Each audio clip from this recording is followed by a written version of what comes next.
Dans cette vidéo, je vais te partager ma stratégie qui m'a permis de trouver mes alternances. Si tu regardes cette vidéo, tu es assez convaincu par le fait que l'alternance est vraiment pour moi une des meilleures méthodes pour apprendre. Si tu es à la recherche d'une alternance ou d'un master ou d'une licence, enfin d'une filière scolaire en général pour faire cette alternance, je t'invite vraiment à te focus sur l'entreprise et pas les études, parce qu'en fait n'importe quelle école, n'importe quel master ou n'importe quel BTS, ils accepteront en fait de te suivre, peu importe le parcours scolaire que tu as eu, du moment que tu arrives à trouver l'entreprise qui va te permettre de suivre cette alternance en fait. Du coup, si j'avais un premier disclaimer à faire avant de trouver ton alternance, c'est vraiment ne pas te focus, de faire des démarches un peu à droite à gauche pour trouver ton master, mais vraiment te focus sur l'entreprise, car sinon tu risques peut-être d'apporter trop d'importance, parce que je sais qu'il y a par exemple des masters qui font des concours à l'entrée, etc. Mais il faut vraiment en fait, du moment qu'on a l'entreprise, en fait, on va pas passer le concours, ou le concours ils sont vraiment donnés. Du coup, il faut vraiment se focus sur l'entreprise. Tout d'abord, pour t'expliquer mon parcours, je vais démarrer ma deuxième alternance en master, et j'avais également fait auparavant une licence en alternance. Du coup, j'ai été 2 fois à la recherche d'alternance et j'ai compris les méthodes les plus optimales afin de trouver la meilleure alternance. Car au final, ma première alternance, je l'ai un peu trouvée sur un coup de chance et j'ai saisi la seule opportunité que j'ai eue. Alors que ma deuxième alternance, j'ai eu une dizaine d'opportunités et j'ai vraiment fait le choix de choisir l'entreprise qui me semblait le mieux pour poursuivre mes études. Je vais donc t'expliquer la stratégie étape par étape que j'ai suivi pour en arriver là. Bon, déjà il va falloir vraiment que tu te dises dans la tête que c'est vraiment le métier que tu veux faire plus tard. Si c'est pas le cas, je t'invite peut-être à tester une autre filière, parce que sinon ça va pas marcher ma stratégie. Mais si t'es convaincu que c'est le métier que tu vas faire plus tard, ça va vraiment t'aider pendant toute ta carrière, cette stratégie. Bon, d'abord il faut se concentrer sur qu'est-ce qu'on va raconter, qu'est-ce qu'on a d'intéressant à marquer dans son CV, et on va améliorer tout ça. Avoir des compétences et des expériences dans le milieu visé, c'est vraiment quelque chose d'obligatoire à avoir si vous voulez vraiment avoir ces alternances. Le but, c'est clairement de montrer qu'il y a un réel intérêt sur le métier qui est visé. Je pense qu'il n'y a pas mieux si vous avez un petit projet d'entreprise à côté. Ce n'est pas grave si vous n'avez jamais réussi à faire d'argent avec ce projet, c'est pas vraiment ce qui est recherché. Ce qui est recherché, c'est plutôt quelles sont les compétences, les recherches que vous avez fait pour mettre en œuvre ce projet. Et ça, c'est vraiment un gros plus. Par exemple, quand j'ai recherché ma licence, j'avais créé un premier site en dropshipping.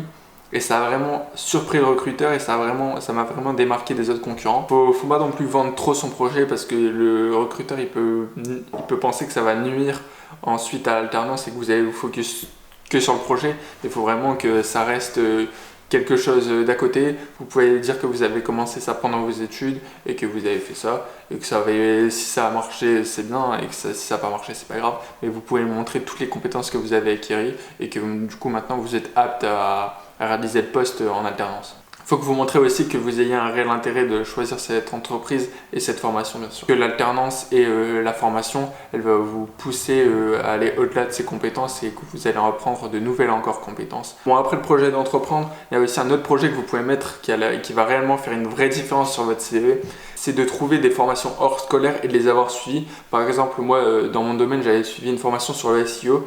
Et c'était vraiment, surtout si cette formation est reconnue en plus, soit sur internet ou soit une formation certifiée Google, etc.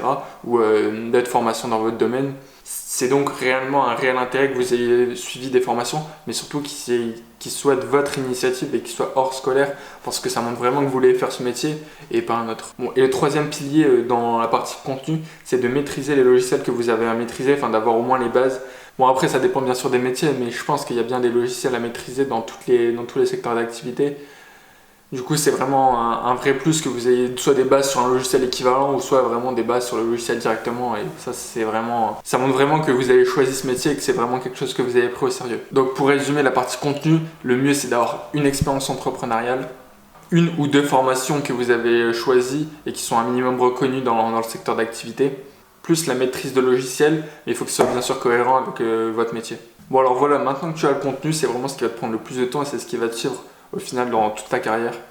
Alors pour la mise en forme, bien sûr il faut que tu aies un CV irréprochable, une lettre de motivation qui va te servir de base pour faire toutes tes lettres de motivation, où tu n'auras peut-être pas forcément tout à réécrire à chaque fois. Ça peut vraiment te faire gagner un maximum de temps, et les recruteurs de toute façon, sur le fait de se présenter, sur le fait de présenter son parcours, etc. ça revient un peu tout le temps au même. Bien sûr il faut personnaliser un minimum la lettre de motivation, il ne faut pas non plus aller dans le travers d'envoyer la même lettre de motivation pour partout. Ensuite, un portfolio si vous envoyez un minimum d'intérêt. Si par exemple vous avez des créations que vous avez faites en cours, c'est bien de les lister sur un portfolio, par exemple soit une feuille un peu de la même manière de votre CV, mais que vous listez vos créations ou directement via un site internet. Je ne vous conseille pas forcément le site internet, à part si c'est vraiment un métier qui a besoin d'un portfolio.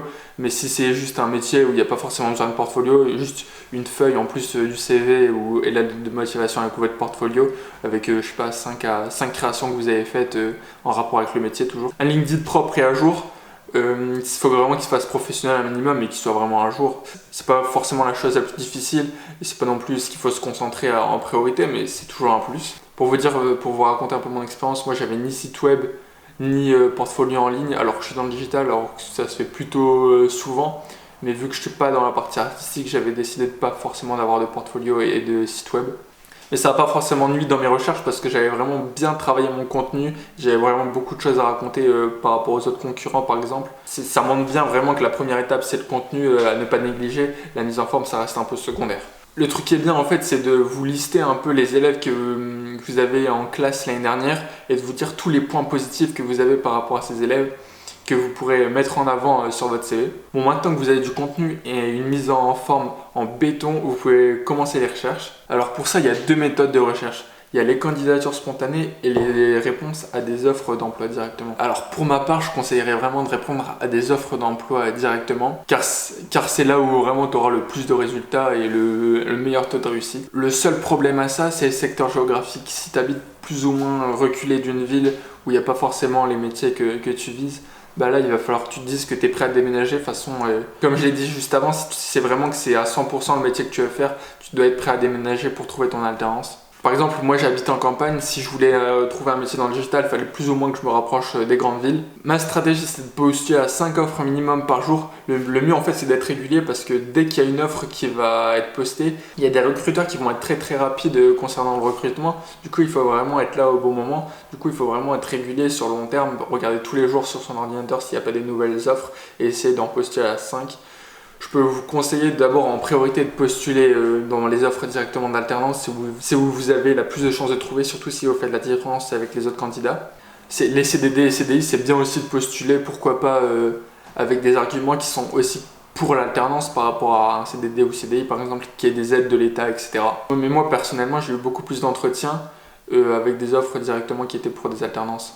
C'est pour ça qu'il faut vraiment pas les louper et géographiquement être là pour se déplacer. Pour être vraiment carré sur mes recherches et pour voir que j'évolue un minimum, j'avais créé un tableur sur Notion où je rentrais à chaque candidature que j'avais postulée, où ma candidature en était, si je devais faire mon entretien, si je devais les rappeler, etc. Et ça, je vous conseille de le faire, mais c'est plus vraiment pour vous aider parce que si vous avez l'impression de ne pas avancer dans votre recherche, au moins là vous avez la liste de toutes les offres que vous avez déjà postulées et tous les potentiels rendez-vous, tous les potentiels refus que vous avez eus.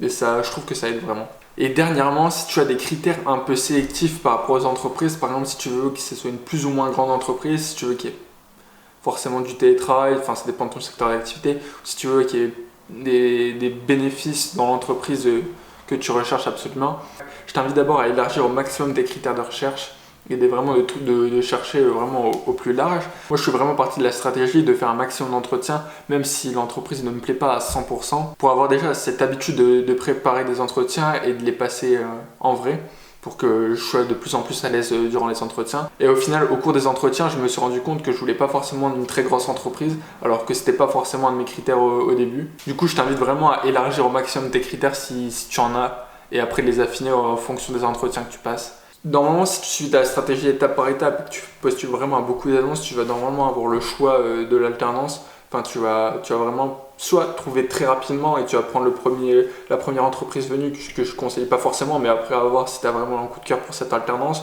ou soit tu vas pouvoir avoir le choix de l'alternance. Et au final, je me suis vite rendu compte que dans ma licence, au final, tout le monde a eu un peu son alternance un peu sur un coup de chance. Et au final, personne n'a vraiment pris le temps de choisir et le temps de mettre des refus à d'autres alternances. Du coup, si tu suis ma stratégie étape par étape, normalement tu vas vraiment avoir le choix et c'est vraiment royal pour trouver ton entreprise. Donc voilà, c'était un peu les meilleurs conseils que j'avais à donner par rapport à la recherche d'alternance. On va dire que c'est des conseils un peu dans les grandes lignes, je peux pas vraiment voir étape par étape comment faire son CV, etc. parce que ça serait beaucoup trop long. Il y a déjà des vidéos qui en parlent sur YouTube. Simplement, il faut que vous soyez cohérent avec votre secteur d'activité. On va dire qu'avec les conseils que j'ai dit dans cette vidéo, j'ai eu à peu près 80% de mes entretiens comme ça et qu'on va dire que j'ai eu 20% d'autres entretiens avec d'autres astuces mais qui ne sont pas forcément liées à toutes les formations. Du coup, j'ai préféré faire cette vidéo dans les grandes lignes pour, on va dire, tous les secteurs d'activité. Sinon, ça serait vraiment beaucoup trop long et ça dépendrait vraiment au cas par cas en fonction des régions ou du secteur d'activité recherché. Franchement, si tu arrives vraiment à appliquer tout ce que je dis étape par étape, et que tu ponces vraiment les sujets que j'indiquais, par exemple l'entrepreneuriat, les formations, etc., tu vas vraiment écraser la concurrence, c'est sûr. Du coup, n'hésite pas à liker, commenter cette vidéo si ça t'a aidé. Merci de m'avoir regardé, c'était Roméo.